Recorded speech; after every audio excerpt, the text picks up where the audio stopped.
The Untold Story of the Protestant Reformation, Episode 10. In this episode, we are continuing on with our story. We will be discussing the Leipzig Debate, which happened in the summer of 1519 between Johann Eck, Andreas Karlstadt, and Martin Luther. The location is Leipzig, Germany, located in Ducal Saxony, under the supervision of Duke George the Bearded, the cousin of Frederick the Wise. And the event is pretty hyped up.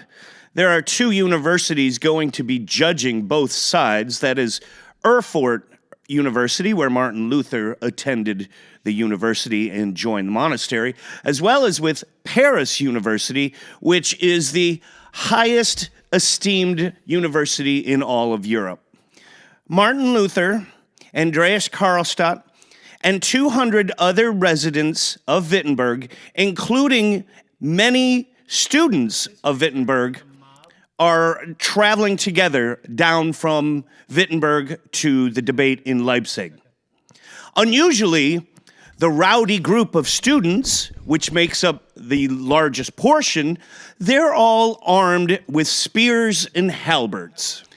You might remember me discussing a similar incident that occurred from the students of Wittenberg, where they beat up a bookseller, stole all his books, and burned them in the town square.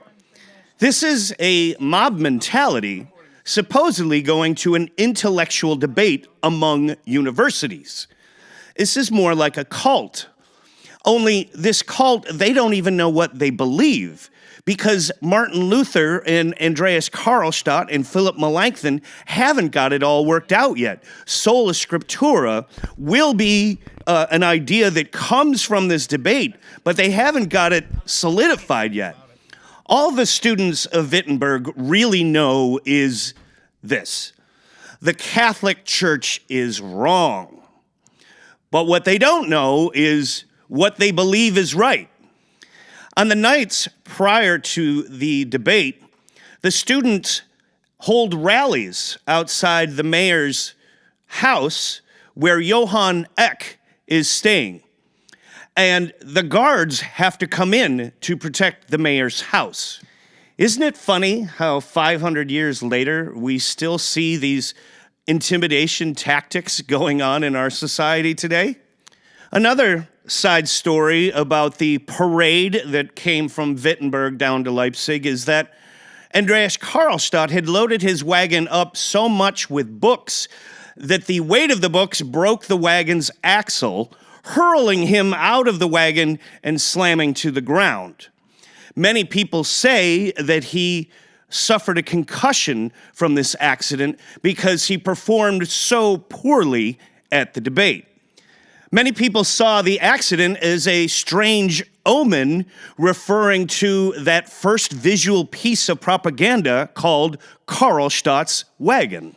If you don't know what I'm referring to, you need to watch episode 9, where I discuss what Karlstadt's Wagon was. And oddly, Martin Luther's wife will die 30 years from now in the same accident. Her wagon gets stuck in the mud and she is hurled from the wagon to the ground. Anyway, there are so many people at this debate that the Leipzig University doesn't have a lecture hall large enough, so they have to move the venue to the Royal Palace, where Duke George will oversee the debate. The debate starts off with Karlstadt versus Johann Eck. And by all accounts, Karlstadt performs terribly. A third eyewitness said that Karlstadt seemed slow-witted and confused.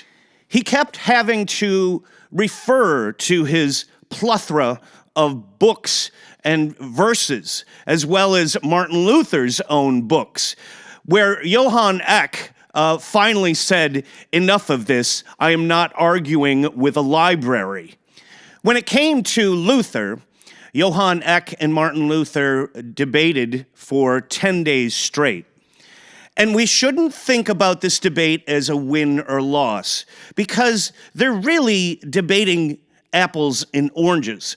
Martin Luther and his university, they're separating from the Catholic Church. So, of course, they're going to lose if the universities who are judging them are Catholic. But if you're a Protestant, you could certainly say that Martin Luther won. It's very subjective because they're debating two different theological ideas. From the Catholic perspective, Yohan Eck got Martin Luther to admit that councils as well as the Pope can err. And this is a critical error in the eyes of a Catholic because the conciliarism or councils go all the way back to the Bible, Acts chapter 15 being the first council. And then you get into those councils such as the Council of Nicaea where they're defining the heresies against Arianism, and then certainly the Council of Carthage and Hippo where they're deciding what is Holy Scripture and what is not. So that's a difficult position for Martin Luther to be in. If you start saying the councils have erred or may have erred, you start questioning what is a heretic as well as what is Holy Scripture. But Martin Luther says that the Bible alone has full authority over everyone else, over councils, over popes, over bishops, over any ruling. And then when Yohan Eck returns with, well, who's in charge of interpreting the Bible? Should that be done by the popes, the bishops, and the councils? And Martin Luther says, no, the Bible has full authority over itself, meaning whoever reads it will get the same interpretation. And I don't need to tell you about that philosophy. But if you're Catholic, then you believe Yohan Eck won. And if you're Protestant, then you believe Martin Luther won, because what he establishes here is sola scriptura. Bible alone is your sole authority. And why this debate is so important or critical in the Protestant Reformation is because it's here from this debate that other forms of Protestantism start branching off. Once you've given the green light to say that Bible alone is your sole authority and anyone can interpret it however they want, now other priests, Catholic priests, such as Zwinglian and Tinsdale, well, they're going to branch off and make their own forms of Protestantism. What history doesn't record, and we know was going on, was during the early 1520s, there were hundreds of different sects that were forming under this new idea of sola scriptura. The ones that you know about, Lutheranism, Calvinism, and Zwinglian, were the ones that were recognized by magistrates, and that's why you know about them. The others were persecuted and punished, and therefore erased from the record as being an official sect of Protestantism. I'll show more about these in a later lecture. When it was all done, Martin Luther admittingly said that he wasn't really prepared to go as far as he did. However, he did thank Yohan Eck for pushing his belief to the limits. The one last thing that I want to leave you with for this episode is please remember that this is a group effort being held by Wittenberg University and Frederick the Wise. Martin Luther and Andreas Karlstadt were arguing about the exact same things. They believed in the exact same things, and they weren't even sure what they were arguing about. And it makes me think of those students of Wittenberg University, that these are the future doctors, lawyers, and theologians. Did they just follow whatever was coming out of their professors' mouths blindly, or on the way home from the debate? Were they discussing amongst each other like, well, he just said that Bible alone is the sole authority. Have you ever heard of that? Is that true? Well, I guess. He said it. It must be true.